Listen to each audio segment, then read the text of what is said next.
processos concursais, insolvência, de recuperação e falência, enfim, e aqueles que se dedicam à análise econômica do direito, né? Quer dizer, são tribos diferentes que parece que falam línguas diferentes. Então, acho que o nosso primeiro desafio, e o doutor Gustavo falava, tem um parecer que está elaborando agora que envolve reestruturação de dívida, troca de dívida por debêntures, enfim, e os impactos tributários. Essa é outra tribo também que, impressionantemente, tem uma vida autônoma, e é impressionante o vazio, por exemplo, em matéria de recuperação de empresas, quanto aos impactos tributários no processo de recuperação, dos fatos geradores que o processo da origem, que o processo da origem.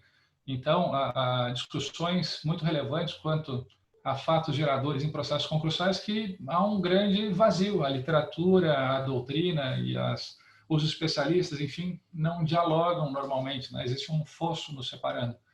E, enfim, é por isso que é muito produtivo, muito proveitoso esse tipo de encontro aqui, de debates, para que a gente possa remover os obstáculos, né, que nos separam e aproximar aqueles que se dedicam a diferentes especialidades, mas que, na verdade, falam sobre um mesmo fenômeno, mas encarado por certas perspectivas distintas, enfim, mas o fenômeno é o mesmo, a preocupação é a mesma, o compromisso é o mesmo.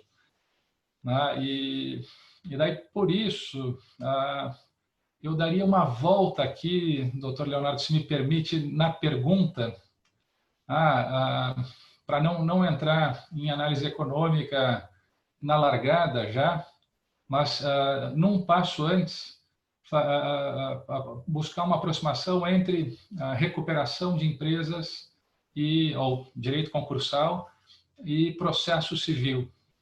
Deixa eu, já que a ideia é aproximar essas três frentes, essas três linguagens, eu acho que a primeira, então, aproximação importante, até em deferência ao professor Flávio, enfim, pela sua grande expertise em matéria processual, enfim,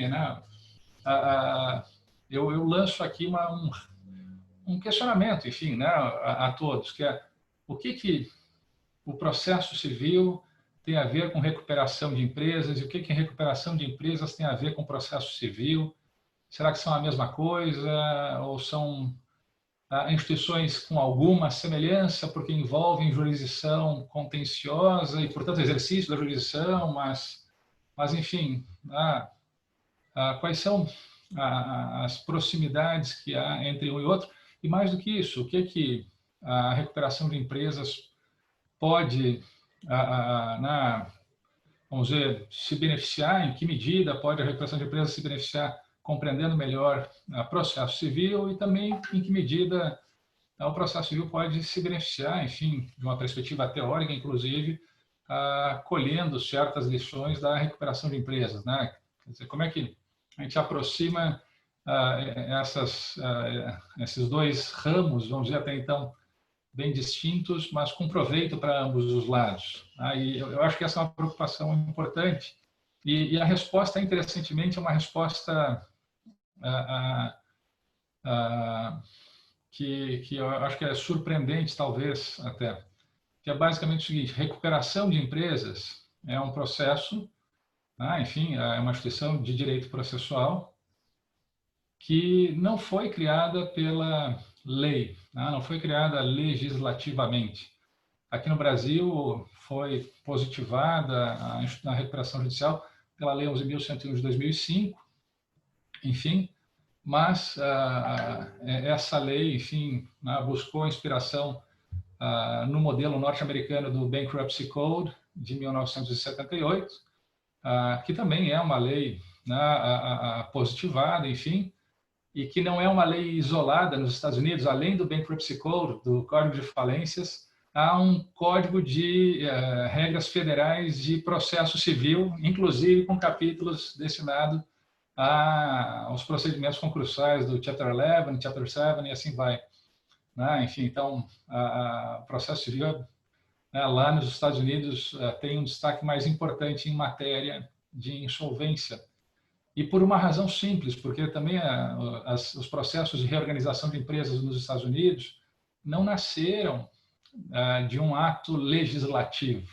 não foi o legislador que criou, enfim, né, tirou alguma ideia, né, brilhante da cartola e criou a lei. Na verdade, os processos de recuperação de empresas nasceram da prática processual civil norte-americana do século XIX, a partir de uma mistura de dois institutos, que eram regras de foreclosure de hipotecas, né, de execução hipotecária, e regras de receiverships, ambas aqui traduzindo, né, para as nossas instituições, daria para dizer que a recuperação de empresas nasceu de uma mistura entre uma penhora de empresa com penhora de faturamento, em que havia no Código 73 a nomeação de um administrador para apurar a féria diária da companhia, né, na hipótese de penhora de estabelecimento, o que remonta, né, até as ordenações nas nossas adjudicações e rendimentos, né, enfim, é uma história bem interessante essa. Mas conjugada aqui essa penhora da empresa ou de faturamento com o concurso especial de credores em uma execução hipotecária. Então, da junção desses dois institutos nos Estados Unidos, criada essa junção pela prática da jurisprudência, então foram advogados e juízes que inventaram no processo civil o Instituto das Equity Receiverships. Equity porque envolvia um ato jurisdicional com grande poder de criação do direito. Então, o juiz não estava preso a parâmetros rígidos, enfim, o juiz tinha um poder criativo. E receiverships, porque era o nome do processo de penhora, ou do procedimento de penhora de empresa e de faturamento, que envolvia a nomeação de um receiver, que é o administrador judicial da penhora de faturamento do Código 73, enfim.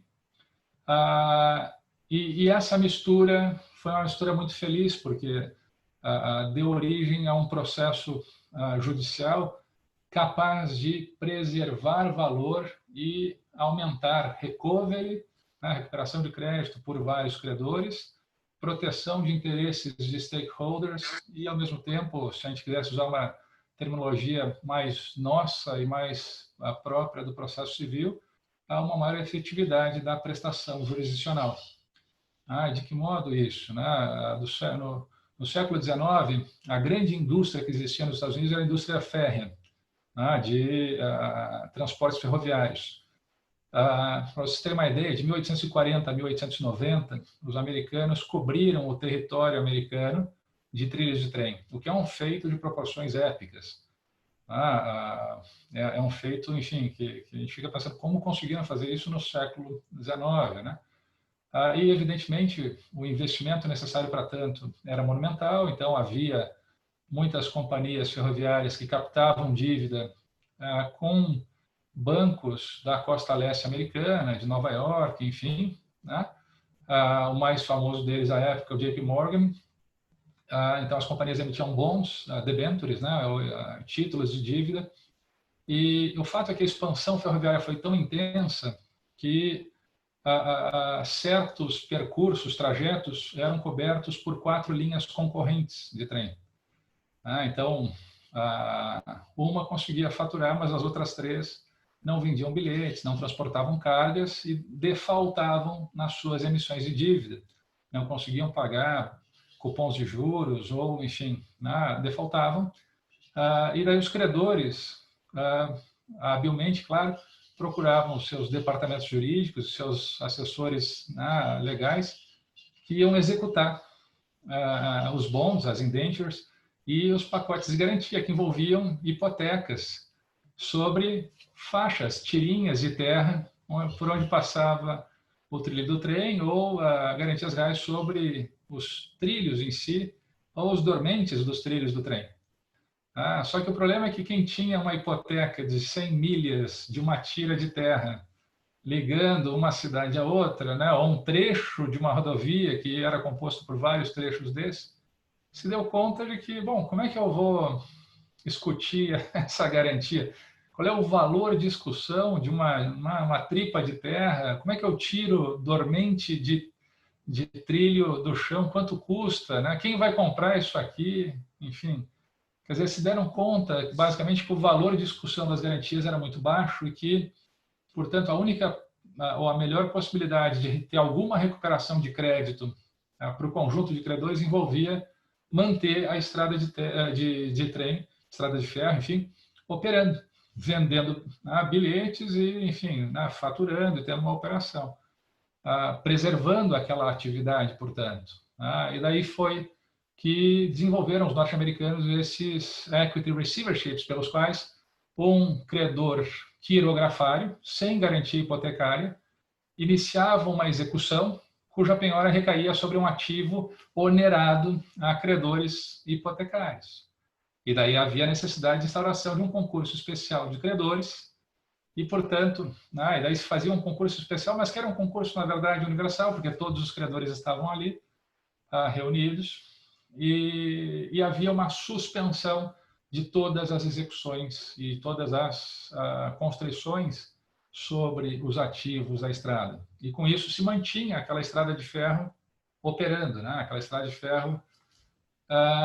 E daí ocorria uma dança, foi assim que a literatura americana, era uma elegante dança de financiamentos e adjudicações da empresa inteira, dos ativos todos, por uma nova empresa, que basicamente resultavam numa empresa com uma estrutura de capital sustentável, com uma dívida devidamente alongada e assim por diante. E o interessante é que essa prática dos equity receiverships, que era uma prática jurisprudencial, uma prática dos tribunais, enfim, perdurou como prática por até a década de 30, sem que houvesse nenhuma lei a respeito, nenhuma lei falimentar, inclusive. Os Estados Unidos teve largos períodos com a ausência de leis falimentares em vigor.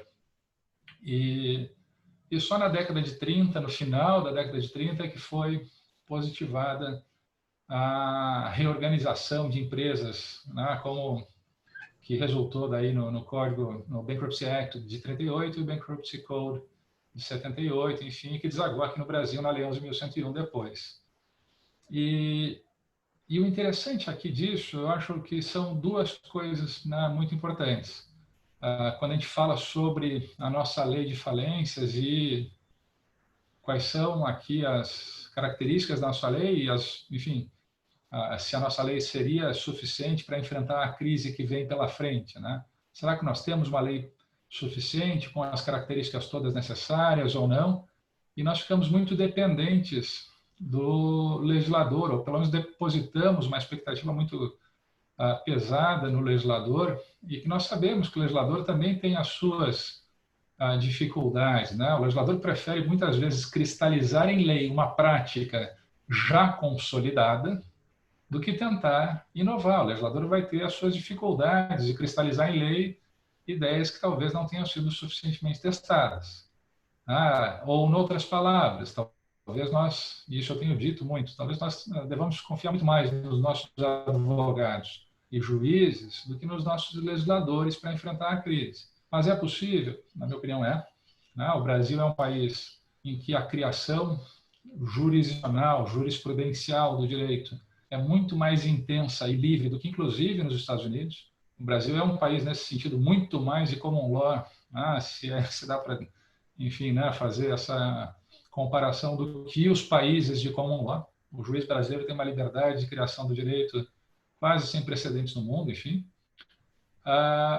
Assim como nos Estados Unidos, no século XIX, os juízes tinham o poder de equity, de criação do direito, e os americanos criaram os equity receiverships basicamente para proteger empresas que eram socialmente relevantes, que eram as empresas férreas que, enfim, com o desenvolvimento delas, trouxeram muito conforto e, enfim, bem-estar à população norte-americana, por N razões. Eles não queriam deixar essa indústria desaparecer, quebrar, enfim. E daí criaram jurisprudencialmente, por uma prática judicial, uma instituição nova e muito feliz. Eu creio que nós podemos fazer isso aqui no Brasil agora.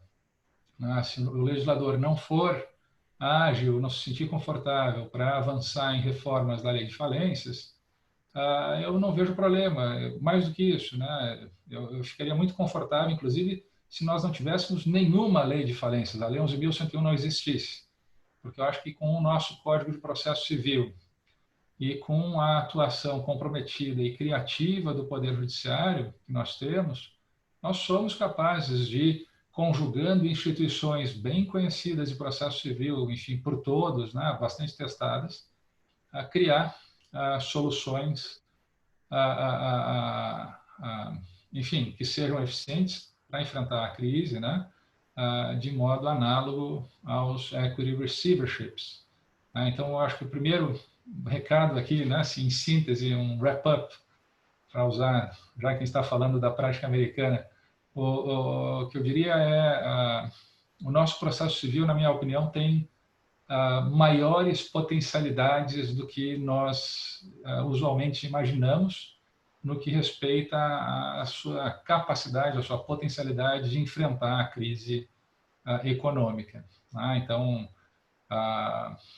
e ao dizer isso, né, eu espero já estar criando uma ponte imensa entre processos concursais e processo civil, para que o processo civil não fique, vamos dizer, tímido, dizendo, isso não me pertence, isso talvez, né, pertença a outra jurisdição, do lado de lá da ponte. Não, agora eu acho que o nosso processo civil tem essa potencialidade imensa e infelizmente, nós teremos que usar essa potencialidade, infelizmente, por causa da crise e das proporções da crise que nós enfrentamos.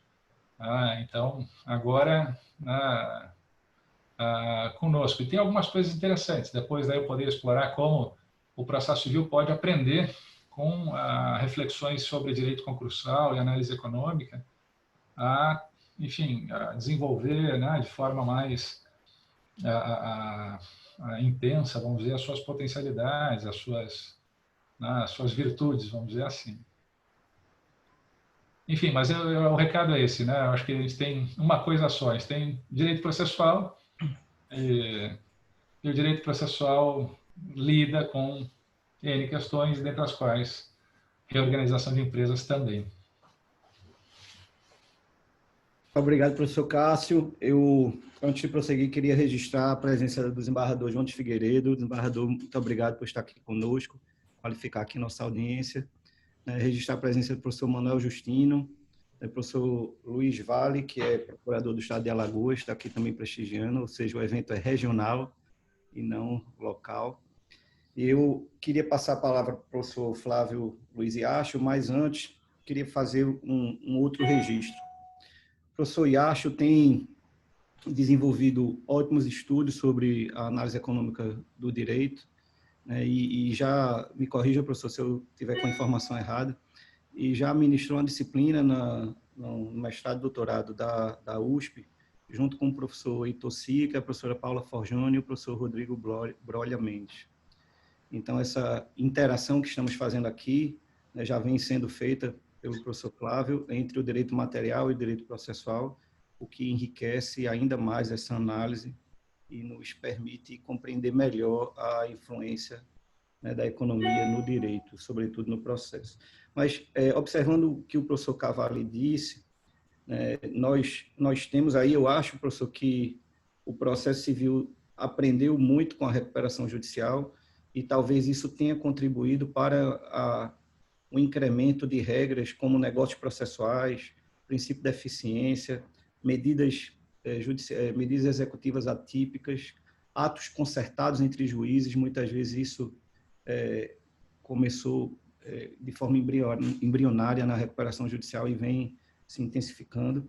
E, sobretudo, a gestão de processo, né? A recuperação nos ensina muito sobre gestão e acho que isso, professor Flávio, talvez seja o ponto de contato muito importante com a análise econômica. Então, queria ouvi-lo sobre isso, o que é que o senhor acha dessa interação, não só da análise econômica do direito no processo, mas também esses aportes que a recuperação judicial pode, né, melhorar aí o processo civil. E ainda antes de passar a palavra para o professor Flávio, queria registrar também a presença do Dr. Eduardo Paura Filho, né, advogado combativo aqui, sempre presente no IAP, Eu vou aqui registrando aos poucos o nome dos nossos participantes, já são muitos, mas para não privar todos nós da palavra do professor Flávio, então me apresso em ceder-lhe a palavra. Professor, estamos aqui aguardando sua exposição. A palavra é sua. Muito obrigado. Que agradeço sou eu. Muito obrigado pelo convite. São tantos colegas a saudar. Eu peço licença, então, para saudá-los todos na pessoa do presidente, Gustavo Ventura, para saudá-los também na pessoa do professor Cássio, que acabou de fazer uma introdução magnífica a respeito do tema, com quem é um prazer dialogar, professor Lucas, professor Jader, professor Leonardo.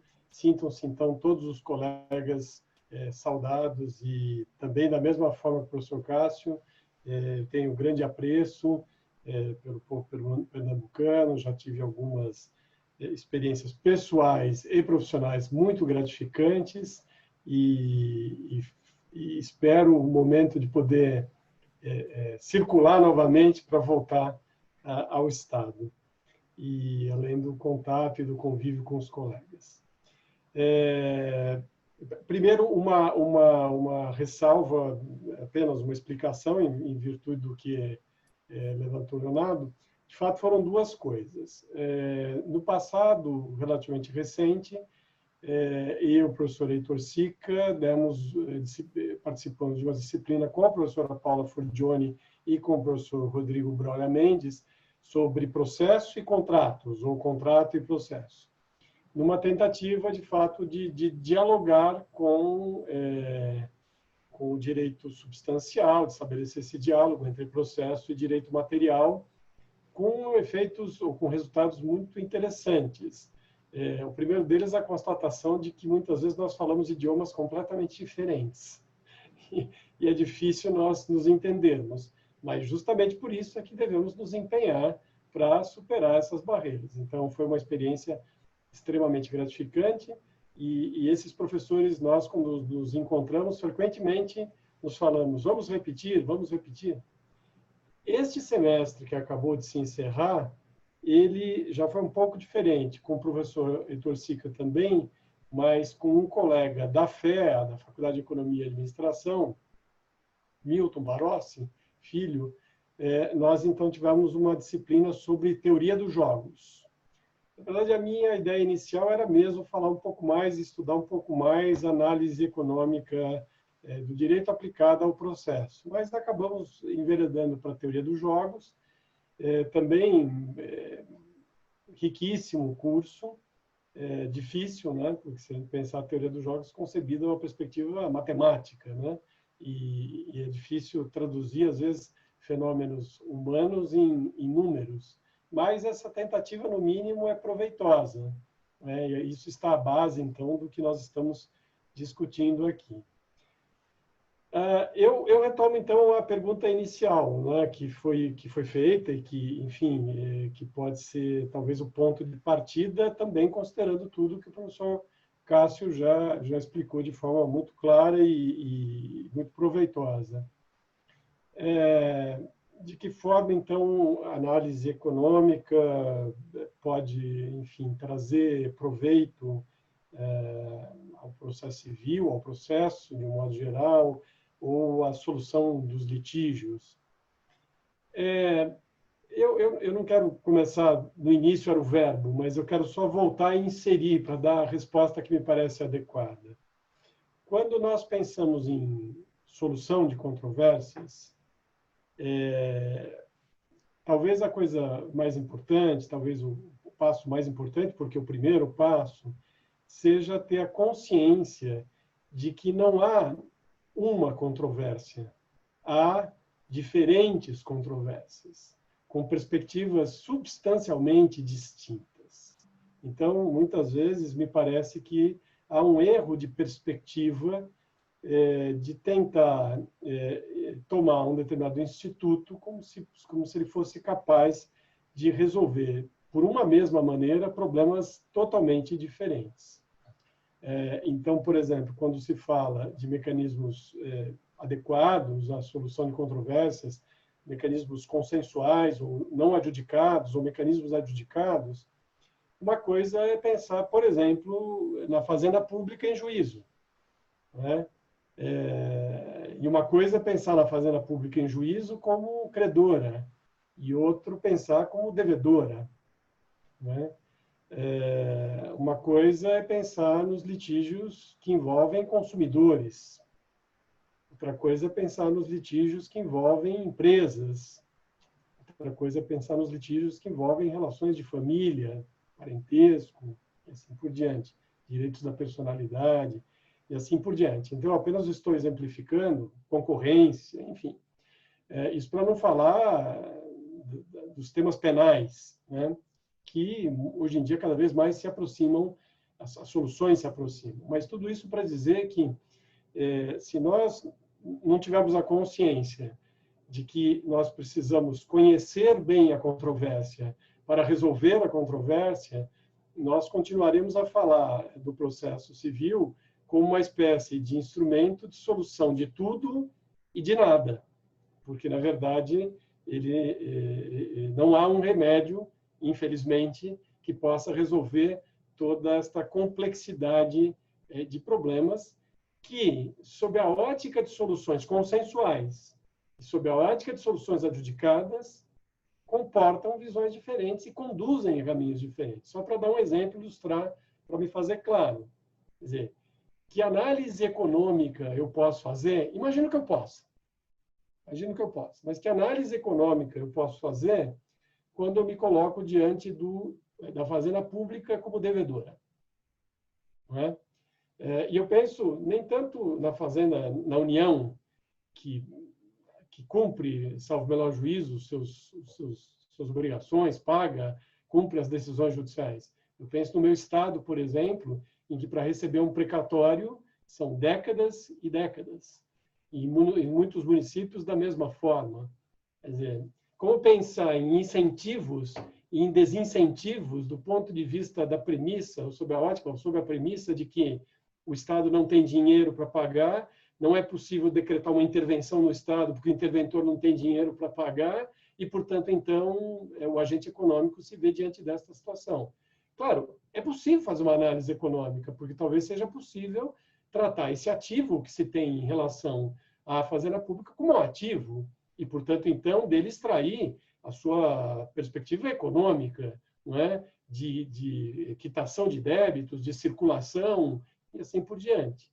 Mas isto é uma coisa. Outra coisa é a perspectiva econômica de uma análise econômica de um litígio tipicamente empresarial, né? Ou então na ótica do consumidor. Enfim, são coisas diferentes. Então, eu fiz todo esse rodeio porque a percepção e a compreensão do fenômeno econômico, no meu modo de ver, se inclui nesta adequada compreensão da controvérsia. Então, o dado econômico é um dado relevante no litígio. E, portanto, é isso que é importante, no meio de superação desta controvérsia. Seja este meio um meio consensual, seja ele um meio adjudicado, né? Porque os custos envolvidos, os elementos econômicos envolvidos são limitadores. Eu, essa semana, participei de um evento, para fazer um pouco de propaganda da Fundação Arcadas, enfim, que a Fundação Arcadas promoveu, e tivemos a presença de um juiz de uma das varas reservadas, especializadas de recuperação e falência, e ele falava do problema crítico, relevante, das pequenas e médias empresas, né? Que talvez seja hoje, nesse momento, o problema mais agudo, né? Porque, aparentemente, mesmo as estruturas colocadas à disposição, aparentemente não são aptas a resolver o problema dessas empresas, porque é um problema substancialmente econômico. Então, a depender dos dados econômicos, eu começo a desenhar e começo a construir as possíveis e adequadas soluções, né? Então, a percepção econômica, para talvez tentar aproximar da realidade mais próxima, né, nós advogados, quer dizer, a percepção do custo do processo, muitas vezes é algo que nos escapa. A percepção dos custos de transação e dos resultados que podem ser obtidos dentro e fora do processo nos escapa.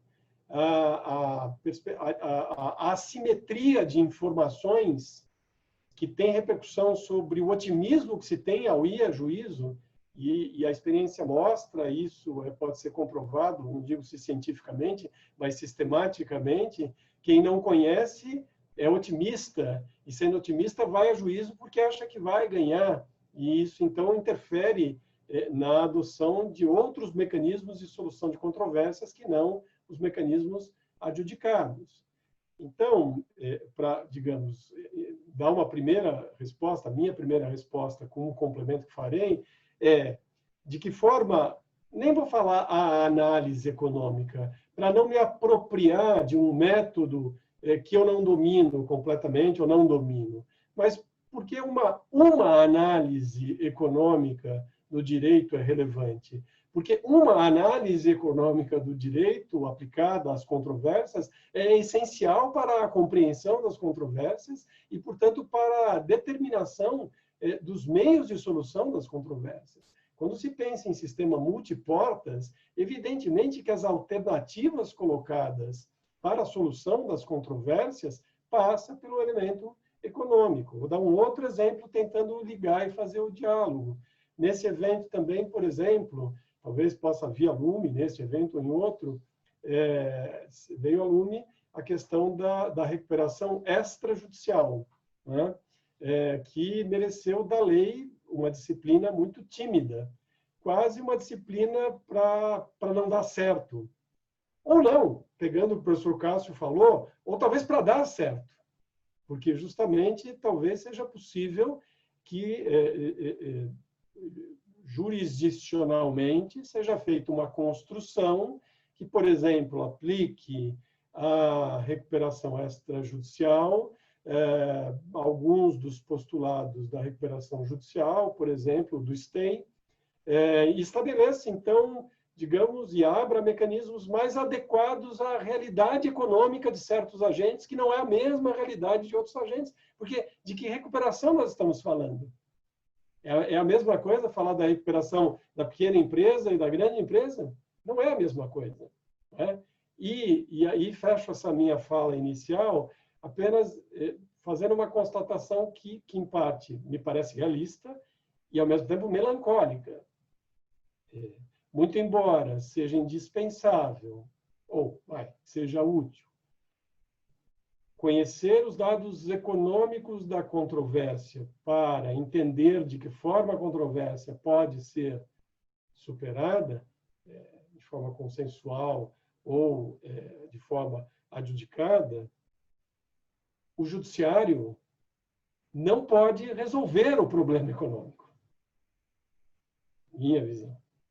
Infelizmente é isso. O judiciário não pode resolver o problema econômico. E se ele quiser resolver o problema econômico, quer dizer, indo à base da economia, é muito provável que a gente produza decisões salomônicas por equidade, à margem do ordenamento, eu não estou falando apenas da lei, que gerarão alta insegurança, guardadas as peculiaridades das diversidades locais, e que, portanto, não vão resolver. O que eu quero dizer é o seguinte: uma crise como essa, como qualquer outra crise, vai fazer com que empresas quebrem, com que pessoas reformulem as suas atividades, com que a economia não cumpra o seu papel histórico, mas que a história se realize. Então, eu não quero ser pessimista, mas é importante ter esta consciência, porque, claro, nós podemos fazer uma outra análise econômica que escaparia ao meu conhecimento, mas eu diria, olha, num momento como esse, é claro que eu posso tentar encontrar mecanismos de proporcionar diálogo entre credores e devedores, eu posso incentivar o negócio jurídico processual, eu posso incentivar o comitê de credores, eu posso incentivar a recuperação extrajudicial, mas o fato é o seguinte: diante da crise econômica, é um problema econômico fundamental, quem paga a conta? Quem paga a conta? E não é simples assim dizer, então é metade o credor e metade o devedor. As coisas não são tão simples assim. E muitas vezes é o que, às vezes, acontece num contexto como esse. É de se esperar que o Estado tenha algum papel importante, um papel importante nesse contexto, porque se não houver linha de crédito, se de alguma forma o Estado não puser a mão no bolso, ou seja, Estado significa sociedade, em última análise. Quer dizer, é uma ilusão imaginar que nós vamos conseguir superar o problema econômico em toda a sua dimensão, porque o problema econômico é econômico. É escassez de meios para atender a toda a demanda. Essa ideia é fundamental e não tem juiz que emita dinheiro e não adianta. Eu repito, posso me empenhar ao máximo para criar mecanismos de solução racional, de solução, enfim, da controvérsia. Mas o problema econômico é ainda um problema de toda a sociedade do Estado. Eu fecho aqui a minha parte dizendo o seguinte: o Estado, por exemplo, abre mão de tributação? Porque se o Estado não abrir mão de tributação, por exemplo, e abrir mão de tributação significa o quê? Em termos de retorno para a sociedade da falta de tributação. Quem está em primeiro lugar, disposto a pôr mão no bolso? Né? Por exemplo, não precisa ir longe, da taxa judiciária, por exemplo, né? como a criar um incentivo, portanto, à transação, às soluções não negociadas, às soluções não adjudicadas. Né? Então, a economia, ela é tudo isso, e ela é interessante, e ela é auspiciosa, ela é indispensável, e, ao mesmo tempo, ela nos bate na cara, duramente, dizendo: vocês não podem resolver tudo, e há algo mais forte do que vocês. Mas, de qualquer modo, nós ainda assim temos que nos mexer, e essa consciência já é alguma coisa. Essa consciência já é alguma coisa, porque talvez nós, então, tenhamos a consciência de que, como a saúde não está no hospital, pega o exemplo da pandemia, como não é possível o hospital proporcionar a cura para todos, é impossível, então talvez nós incrementemos a nossa cultura de que nós precisamos amadurecer. Eu me lembro que nas conversas preliminares, acho que até o Lucas tinha, numa das indagações, dito: bom, o judiciário precisa amadurecer ou não precisa amadurecer? Acho até que o judiciário precisa amadurecer, mas acho que um bom momento, e não vou nem fazer uma consideração filosófica de amadurecimento pessoal de cada um, mas da sociedade, o amadurecimento na direção de encontrar mecanismos de resolver seus próprios conflitos sem esperar que alguém salvador intervirá para fazer, porque nesses casos não há um salvador, né, e é preciso agir jurídica e economicamente. Então, desculpe se eu me estendi um pouquinho, depois já corta de qualquer outra manifestação minha, mas se eu tivesse que, num evento como esse, falar sobre economia e o fenômeno processual, incluindo recuperação ou não incluindo, e eu tentei fazer um pouco desse diálogo, atendendo o gentil convite do professor Cássio, eu acho que essa é a ideia. Obrigado, professor Flávio. Eu, antes de prosseguir, queria registrar a presença do professor Carlos Eduardo Vasconcelos, registrar a presença do professor Carlos Frederico Baixo Pereira, do Espírito Santo, que está aqui nos prestigiando, e o professor Felipe Laurindo, de Alagoas, que também amplia aqui o caráter regional do nosso evento. Jade, você quer fazer alguma pergunta? Na verdade, querido Léo, eu queria passar uma tréplica para o professor Cássio, porque eu vi várias provocações do professor Luiz Flávio, que é muito salutares para a nossa área, a respeito, por exemplo, da recuperação extrajudicial e da condição das micros e pequenas empresas, que tem até um PL interessantíssimo lá no Senado, que envolve justamente essa parte de processo de liquidação. Professor Cássio, por favor, dê as honras. Só uma coisa, a minha intenção foi levantar a bola para o professor Cássio, na verdade. Eu estou passando a réplica para ele. Apenas como levantador, eu só levanto o professor Cássio. Não, obrigado, enfim, um prazer. E eu acho que todas as ponderações do professor Flávio foram muito relevantes, né? E são também muito pertinentes aqui, quanto ao que a gente pode esperar do sistema jurídico com relação à crise, ao enfrentamento da crise, enfim. E eu tenho aí uma série de pontos de convergência e alguns pontos, eu acho, em que eu rumaria um pouquinho para outro lado, enfim. E esse é um tema, é um debate que é difícil de ser sintetizado, porque ele é um debate que, no final das contas, lida com os limites epistemológicos do direito e da economia, e da assim chamada análise econômica do direito, enfim, e do potencial da assim chamada análise econômica do direito. Eu fui, enfim, há muito tempo comecei a estudar análise econômica do direito, estudei muito análise econômica, enfim, e as suas diferentes variações, vamos dizer. Fui um ardoroso defensor e assim por diante, né, de análise econômica e tal.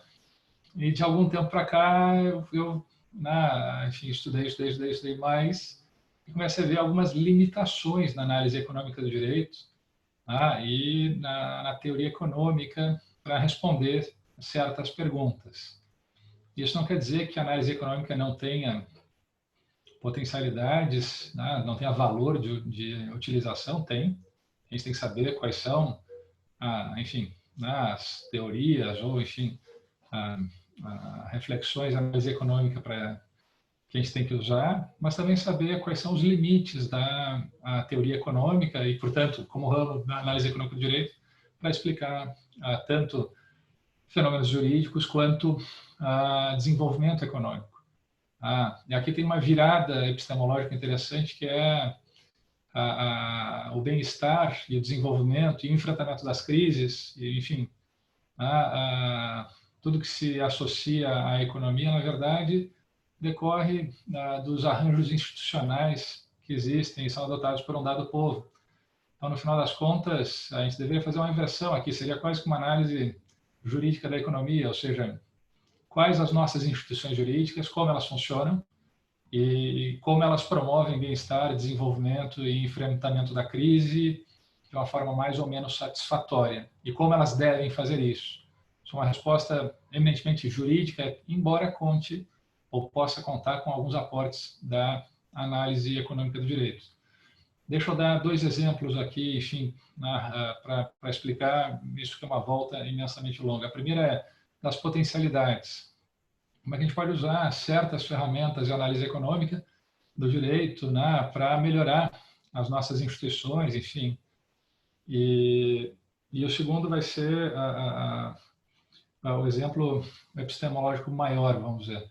Vamos começar aqui com o processo de execução, sobre a efetividade do processo de execução. O professor Flávio mencionou o fisco ou o erário público não tem recursos para honrar suas dívidas, ou executados que não têm como pagar suas dívidas. Como é que se faz? Isso aí é uma limitação econômica e, portanto, o direito não consegue, enfim, enfrentar esse problema e resolver esse problema. Eu creio que, dependendo da forma como as instituições do processo de execução são desenhadas e atuam, a gente pode ter melhores ou piores resultados no processo de execução. Exemplo, e aqui eu não vou cair no exemplo, aliás, que é muito frequente, que é assim: o devedor não paga, o processo está demorando, então vamos punir mais o devedor. Pega o passaporte, vamos botar na prisão e assim por diante. Que é um tipo de raciocínio, muitas vezes associado a um tipo de análise econômica, que é bastante limitado nos seus potenciais, na minha leitura, quanto à possibilidade de criação de desenhos institucionais que sejam eficientes. Essa ideia de incentivos positivos e negativos, como se fossem capazes de explicar tudo, se fosse assim, bastaria, então, ter pena de morte para inadimplemento de obrigação, que as obrigações seriam cumpridas, talvez. O que se sabe que não, né? Historicamente, existem vários exemplos interessantes disso. De escravidão por dívida, de prisão por dívida, enfim, punições severas, sem que o inadimplemento deixasse de existir. Mas a pergunta, então, é como é que nós podemos melhorar o nosso processo de execução, né? O que enfim, pode ser feito?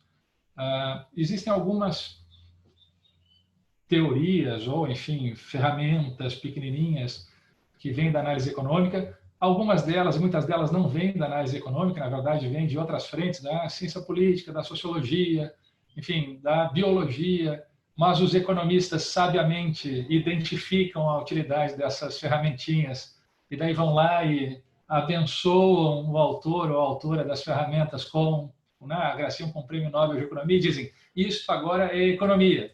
A economia é inteligente, ela vai ampliando as fronteiras e vai dizendo isso aqui que é bom é meu, é que nem a rainha da Inglaterra, né? Tem um bom cantor, virou agora, né, um cavaleiro da rainha. Isso aí faz parte, ela vai crescendo e não defendendo as fronteiras. Mas há alguns exemplos interessantes. O processo de execução é um processo, de um modo geral, pouco eficiente. A execução fiscal, por exemplo, existem vários estudos empíricos que mostram a probabilidade ínfima de sucesso de uma execução fiscal quando não há pagamento imediato após a primeira citação do executado.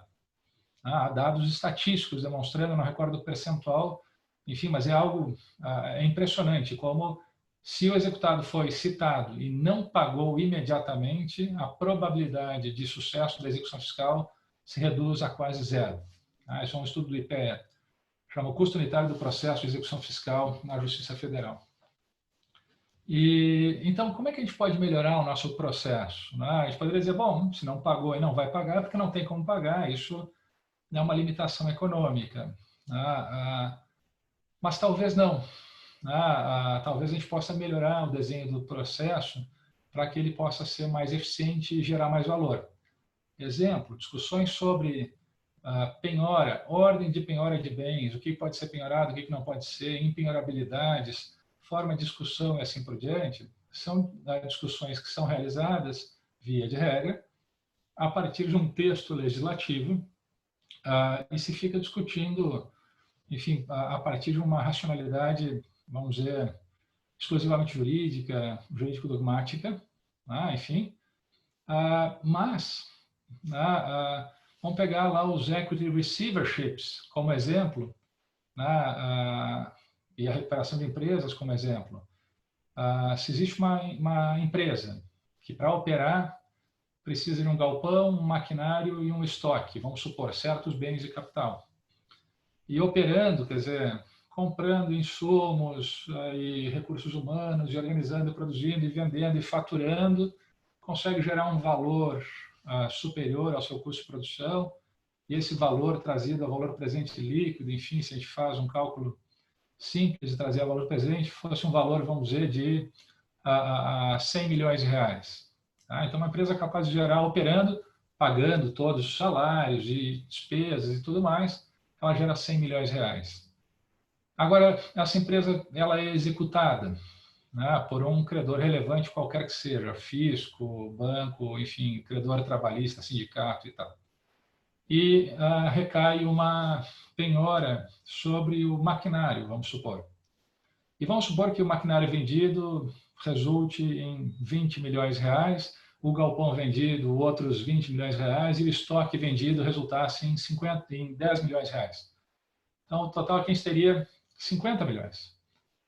Então, se há uma penhora sobre o galpão ou sobre o maquinário, o valor de discussão, vamos supor aqui, seria obtido, seria de 20 milhões de reais. E vamos dizer que a execução aqui fosse uma execução de 20 milhões, vamos supor. Nesse caso, o credor foi satisfeito nessa execução, né?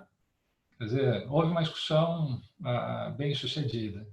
Mas o fato é que, ao se discutir esse ativo, agora a empresa não opera mais, não gera o seu valor de going concern e, portanto, não é capaz de pagar outros credores, pagar terceiros que se relacionam, outros fornecedores, financiadores, o fisco e empregados e assim vai.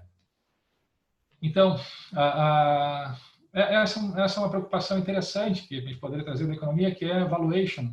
Como é que a gente pode avaliar ativos e decidir o que excutir de modo a causar menor dano ao patrimônio do devedor, não por conta de alguma necessidade de tutela dos interesses individuais do devedor, mas sim por conta de uma necessidade de tutela de terceiros que se relacionam com o devedor e que não integram a relação processual executiva.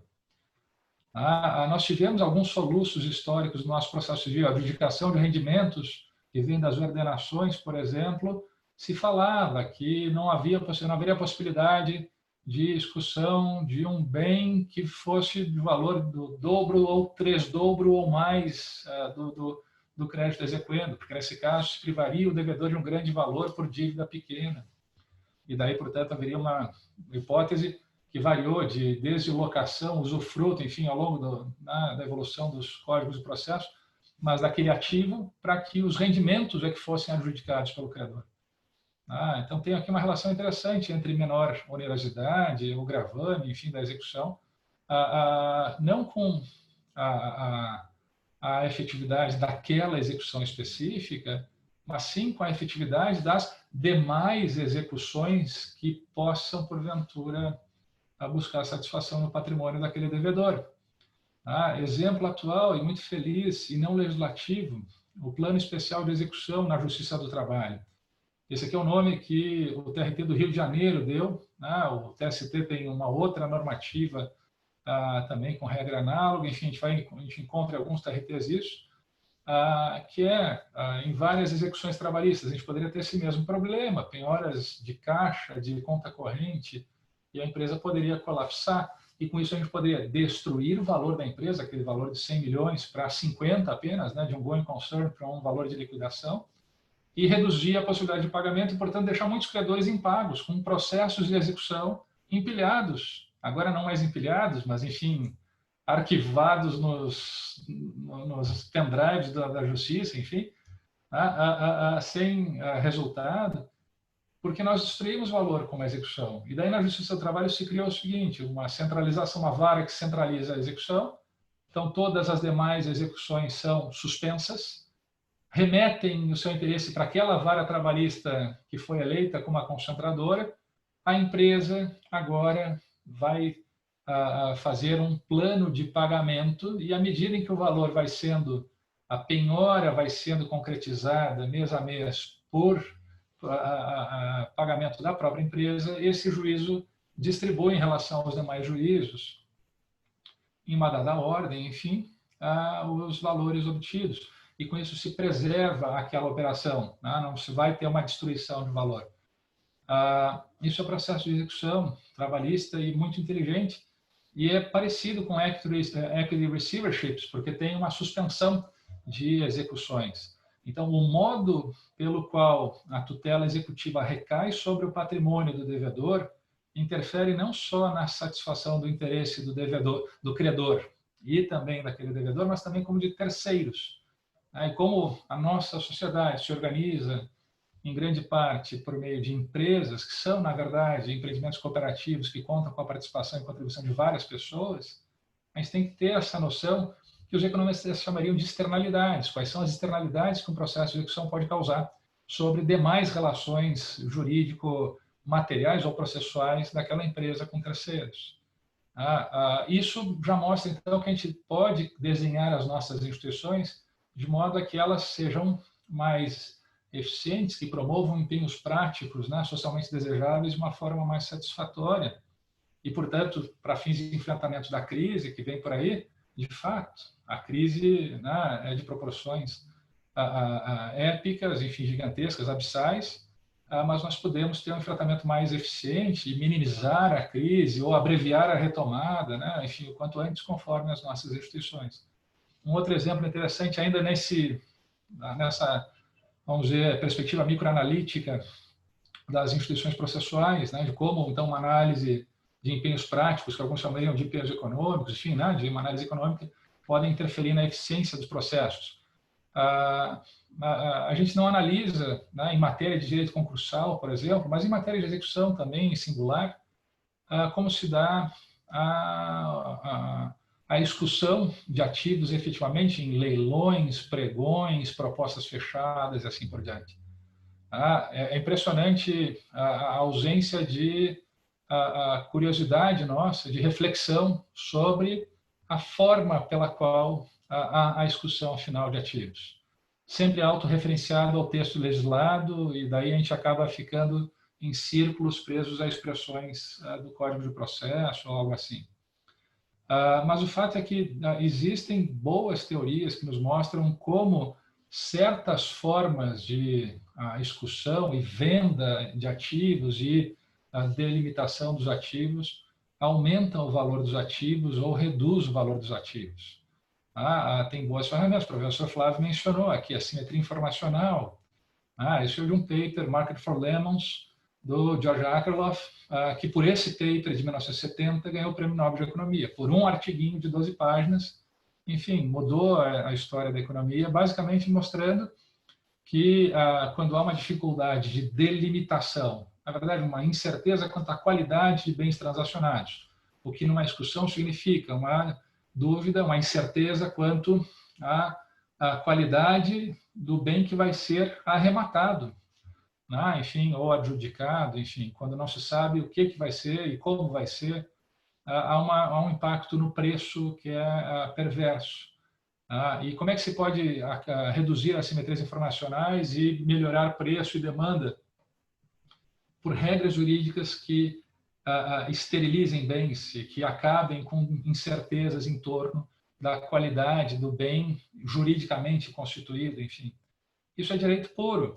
E daí a gente vai ver desdobramentos da teoria do Akerlof em mercados de capitais para fazer emissões de dívida, em mercado de seguros, de saúde e assim por diante, em mercados de ativos de empresa e M&A, enfim. E por que a gente não traz isso, então, para discutir processo e a eficiência das nossas regras de processo, para que a execução seja feita ao maior valor possível, em benefício do credor, do devedor e dos terceiros que se relacionam com esse devedor. Então, eu creio que, de fato, a gente pode encontrar na literatura econômica de diferentes escolas econômicas, vamos dizer assim, algumas ferramentas bem úteis, e talvez a gente não devesse prestar tanta atenção no adjetivo econômico, mas sim mais no mecanismo, no racional da estrutura para poder fazer análises do nosso sistema.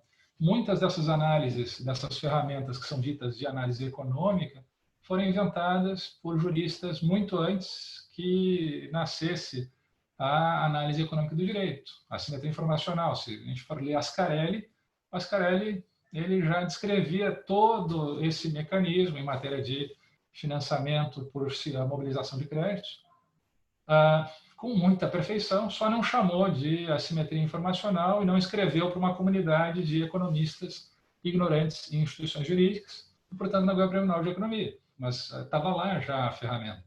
Então, talvez a gente possa fazer isso também, melhorar a nossa compreensão. E no segundo ponto, mais geral, e vou ser breve aqui, porque esse ponto não é um ponto que dê para se resolver brevemente, quer dizer, o que a economia pode fazer por nós, juristas, e o que nós do direito podemos fazer pela economia, enfim, é uma questão muito relevante, mas o que eu posso dizer é que a análise econômica tem muitas potencialidades, nos coloca para pensar, é bom parar para comparar, para fazer, a gente passa a ter melhores parâmetros de crítica, direito comparado, história do direito, não juristas pensando sobre o direito, a gente vai comparando e vai aprimorando a nossa compreensão sobre as potencialidades das instituições jurídicas, enfim, do direito.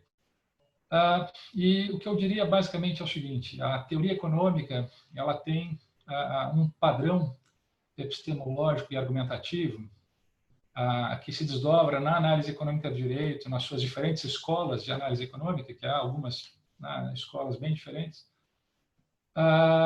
com uma limitação que é basicamente o seguinte: a teoria econômica não consegue explicar preocupações distributivas. A teoria econômica tem um déficit distributivo muito grande.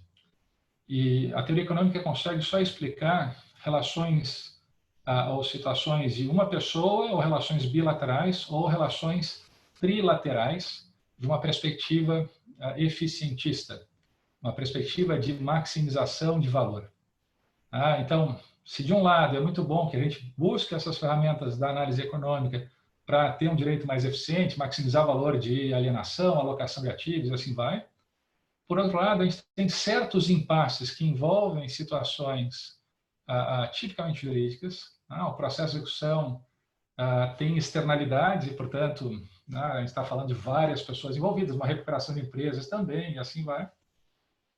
E o fato é que a economia vai dar sempre respostas exclusivamente baseadas na eficiência, que não importa como o bolo será distribuído, o que importa é maximizar o tamanho da torta como um todo.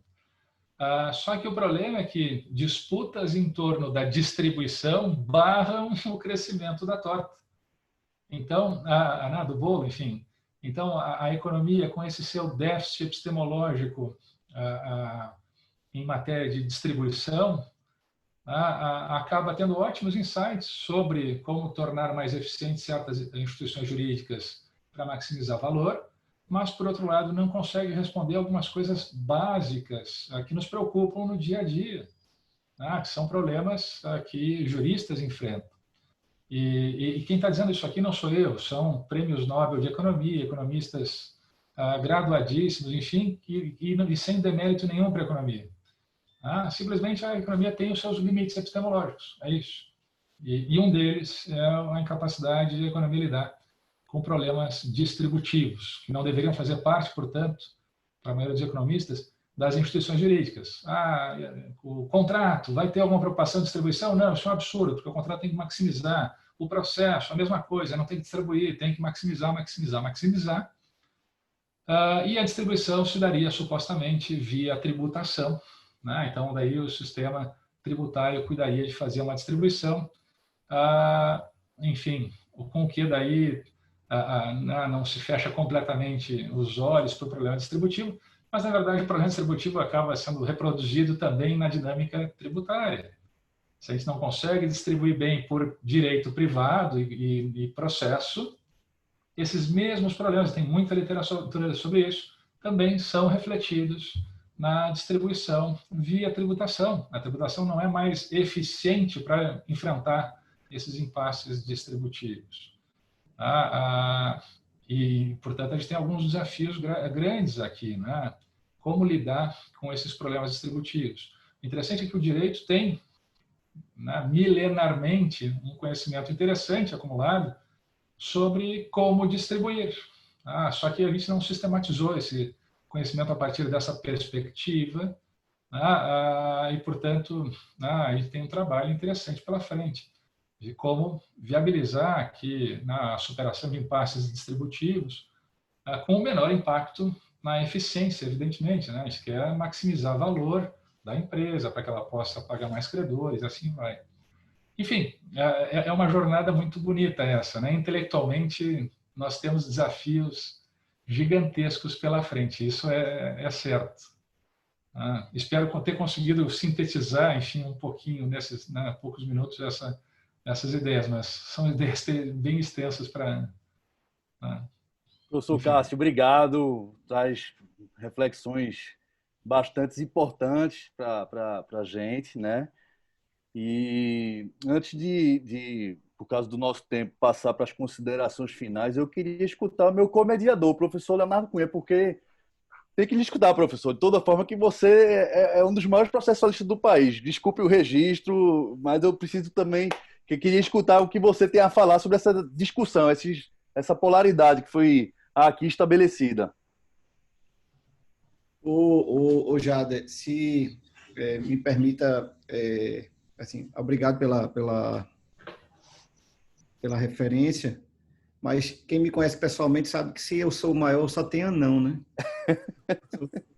Não sou tão alto assim, então não sou o maior, não, assim, obrigado pela gentileza da sua fala. Eu anotei aqui várias coisas, realmente o tema é muito instigante. Eu tenho um interesse nesse assunto, mas confesso que tenho um pouco de dificuldade em relação ao método. E aí eu queria... eu penso que os incentivos, como o professor Cássio destacou, acho que é o principal aporte que a economia pode contribuir para o desenvolvimento das regras processuais. Eu até juntando aí as duas falas do professor Flávio e do professor Cássio, professor Flávio, eu achei interessante a sua observação em relação à fazenda pública em juízo, e eu tenho notado, a partir de conjugando as duas falas, que o nosso código talvez tenha, né, regras que, conjugadas, apresentem um modelo de litigância responsável. Veja que nós não temos mais compensação de honorários quando há sucumbência recíproca. Se o sujeito recorre e perde, aquela sucumbência é majorada. Isso, associado com outras regras de revisão, se eu for pedir a revisão de um contrato, eu tenho que continuar cumprindo a parte em controvérsia e deixar a discussão só na parte controversa. Acho que, somado essas regras e outras que estão escondidas dentro do próprio código, acho que nós temos aí um modelo de litigância responsável. E lamento, me permitam não sei se é um desabafo, se é a palavra certa, mas lamento a postura do próprio STJ, não da segunda sessão, que já consolidou a ideia de que os honorários precisam, de fato, ter aqueles limites previstos na lei. Mas a primeira sessão, sobretudo quando se está diante do poder público, vem aplicando a equidade para quando o valor é elevado. E isso me parece um estímulo à litigância desenfreada, à litigância irresponsável. Porque há muitos casos, e aí em homenagem ao nosso presidente, que é da área tributária, há muitos casos, Ventura, de desconsideração, de redirecionamento indevido da execução, de forma absolutamente irresponsável, às vezes com base numa notícia de internet, eu já vi muitos casos assim, de valores realmente consideráveis, e depois que tudo é desfeito, os bens que estavam bloqueados deixam de estar bloqueados, toda aquela atividade que ficou comprometida naquele tempo, tudo que é desfeito, a jurisprudência tem se manifestado no sentido, mas aqui é o poder público, não pode onerar, e os honorários que seriam suportados num valor considerável fica em R$2.000, R$3.000, R$5.000. Isso é um estímulo a uma atuação irresponsável. Eu acho que é um ponto das duas falas que eu me permito apresentar como uma ilustração do que foi dito, Já que o professor Flávio mencionou aí a questão da fazenda pública em juízo, o professor Cássio mencionou os incentivos, talvez, casando as duas falas, possamos ter esse exemplo como algo que precisa ser revisto em prol da própria análise econômica, como incentivo a uma litigância mais responsável, mais adequada, mais preocupada exatamente em ter em mente os riscos que o processo judicial gera. O processo judicial é um ambiente de risco, sobretudo econômico. Então, acho que isso pode ser a ilustração, se me permitem fazer. E aí eu ouso, me atrevo para contribuir com as considerações finais, a questionar os professores Flávio e Cássio se lhes parece necessário uma mudança legislativa para que haja um incremento da análise econômica do direito, ou o sistema que temos no momento é suficiente para enfim, conseguirmos aí algo com um incentivo adequado, com a responsabilidade econômica adequada, enfim, não sei se me fiz claro, eu acho que se é necessário uma mudança legislativa ou se o sistema como está é suficiente e a interpretação dos textos consegue trazer esse aporte da economia para o processo e para o direito em geral. Professor Luiz Flávio, por favor. Você me é dado fazer uma consideração sobre isso. Não creio que seja necessário qualquer tipo de alteração legislativa para que, enfim, se incremente esse tipo de estudo, de visão. O que pode ocorrer é que a percepção econômica do fenômeno leve a alguma alteração legislativa ou alguma forma de interpretação, muito rapidamente. O Código previu uma audiência de conciliação e de mediação, que tem lugar depois em que o autor já recolheu o preparo inicial, e, portanto, então, já desembolsou um valor e está desestimulado, portanto, de conciliar ou de obter soluções adjudicadas. Eu, por exemplo, escrevi a respeito disso. Olha, uma interpretação correta disso é postergar, nos casos em que a audiência, portanto, todos eles potencialmente têm, né, porque basta que uma das partes queira, postergar o recolhimento da taxa judiciária para o momento posterior ao da efetiva tentativa de conciliação, né? Porque, do contrário, não está fazendo nada lá, está sendo desestimulado a conciliar, já que ele já teve que desembolsar o valor. Então, eu não creio que haja alguma modificação legislativa, a não ser que a gente pudesse imaginar que houvesse uma espécie de apropriação de institutos que favorecem agentes econômicos, democratizando para outros agentes econômicos. Talvez isso, né? Vou explicar o que eu estou falando. Eu me lembro quando a tutela antecipada foi positivada, o professor Kazu Watanabe ironizava, dizendo, olha, aquilo que valia para os bancos, a gente agora disseminou para todos os demais sujeitos do processo. Então, eu fico pensando, por exemplo, nós podíamos estabelecer, sempre que possível, uma espécie de regra de alienação fiduciária para todos os credores, porque, afinal de contas, a regra de alienação fiduciária é fantástica. A expropriação dela se faz sem a vontade do devedor, porque, na verdade, o credor tem uma propriedade resolúvel, né, diante do inadimplemento, pode alienar a coisa extrajudicialmente.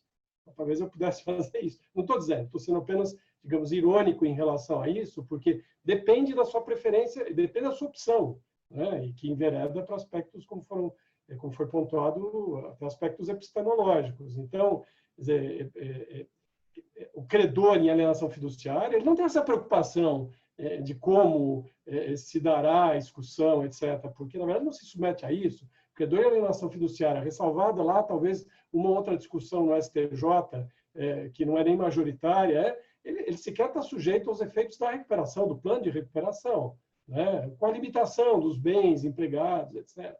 Então, assim, para dar o meu fecho aqui, respondendo, eu não creio que haja alteração legislativa e que isso se mude por alteração, que seja necessário alteração legislativa.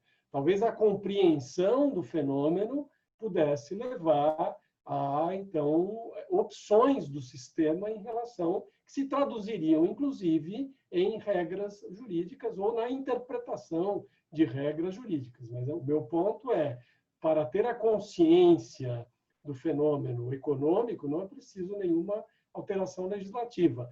Qual o desdobramento que esta consciência trará? Bom, aí é uma opção da sociedade, uma opção do legislador, enfim. Professor Flávio, por gentileza, Dr. Jones Figueiredo queria fazer com algumas considerações. Eu sei que seu tempo já está aí no limite, mas, com gentileza, eu vou passar a palavra para ele. Muito obrigado, professor Flávio.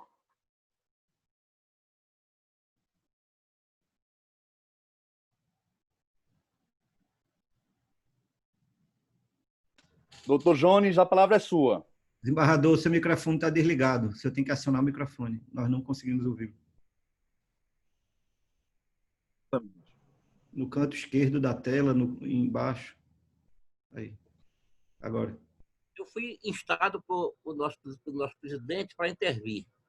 E quero dizer, antes de mais, que são grandes ensinanças que nós obtivemos neste evento. Muitas percepções que eu diria que são extremamente proativas para o enfrentamento dos problemas no pós-pandemia, não apenas no que diz respeito à própria economia, mas no que diz respeito ao direito. E é preciso que se diga, de fato, doutor Cássio, o que os juristas podem dizer aos economistas. E vai dizer através da jurisdição ou através da doutrina, mas é sumamente importante, me parece, que haja uma intervenção doutrinária para efeito... Doutor Jones, ninguém está lhe escutando. O áudio ainda está... Eu ouvi alto e claro, eu estava ouvindo bem. Me perdoe. Me perdoe. Entendi o som, muito bem. Mas então essa intervenção do jurista é muito importante para que a economia retome o seu curso normal sem maiores traumas. E queria destacar alguns aspectos que foram colocados a partir de uma litigância responsável. eu sustento e tenho sempre procurado buscar mecanismos de acesso à justiça que sejam facilitadores ao acesso, mas que também inibam a litigância de má-fé ou a litigância temerária. Então, me parece que a questão maior deveria ser uma mudança na parte das taxas judiciárias para que o ingresso na justiça ele fosse facilitado por valores menores, mas que o aspecto sucumbencial daquele que resista ao litígio possa ser realmente muito mais fortalecido. Então, haveria uma gradação nesse custeio, chamado os custos do direito, para efeito de, no custo do processo, nós temos, digamos assim, se houver contestação, aí haveria um incremento das custas por parte de quem contesta, e se trabalhar com essa forma, eu diria assim, mais otimizante. Do mesmo modo, eu te chamaria das premiações colaborativas. O Código de Processo, quando chama o dever de colaboração de todos, deve também haver uma cooperação no sentido de que o litígio ele não seja realmente inútil, seja um litígio buscando uma eficiência de resultado. Por isso que eu acho que a sanção premial quanto àquele que não resiste à demanda deveria ser melhor trabalhada. De outro modo, no campo que eu chamaria da parte material, o doutor Flávio colocou questões também muito interessantes, é o chamado capitalismo humanista. Eu acho que a jurisprudência e é necessário que os tribunais pensem muito em mecanismos, não só na solução individualizada dos conflitos caso a caso, mas numa premissa ideológica do chamado capitalismo humanista, que o ministro Moura Ribeiro já introduziu na jurisprudência do STJ. Há trabalhos já relativos à ideia do capitalismo humanista, mas me parece que essa discussão é muito rica e, efetivamente, que estamos num momento importante, não apenas para as empresas na recomposição dos seus ativos, mas, sobretudo, também no que diz respeito às famílias endividadas. Nós vamos ter, ao fim da pandemia, cerca de 45 milhões de famílias endividadas. E essa circulação de capital ela passa necessariamente por soluções econômicas também. Então, eu quero dizer que fico muito honrado em ter presenciado essa grande experiência, eu diria, uma experiência enriquecedora para quem está comprometido com o ideal do direito a serviço de uma melhor justiça e da eficiência da própria economia. Agradeço ao doutor Cássio Cavalieri, ao doutor Flávio Luiz, a oportunidade de estar aqui presente. Muito obrigado. Obrigado, presidente Jones. Muito obrigado pela atenção. Obrigado, desembargador. Professor Cássio, quer manifestar as palavras finais? Já acho que só o professor Flávio falou. O senhor quer falar também? Eu vou ser muito breve aqui e passo daí ao professor Flávio imediatamente, porque eu vi que eu passei um pouquinho a mais do tempo ali. E, enfim, então, só queria agradecer, desembargador Jones, eu concordo plenamente com tudo que o senhor falou.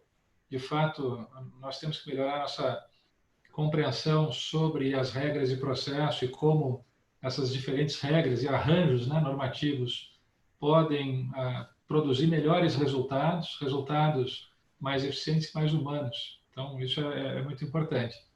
E creio que é o que a gente está fazendo aqui que vai construir isso, né? Não é uma alteração legislativa, eu acho que é o empenho de todos nós no debate, no diálogo, enfim, que vai possibilitar essa construção.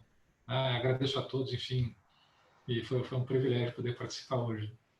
E sem delongas, já passo ao doutor Flávio pedindo desculpas por ter me excedido um pouco no tempo, professor. Nós que agradecemos, professor Cássio. Apenas só para me despedir, também para agradecer mais uma vez o convite, parabenizá-los pela iniciativa e também dizer que eu aprendi muito nessa tarde, além do prazer de estar com os colegas. Muito obrigado mais uma vez.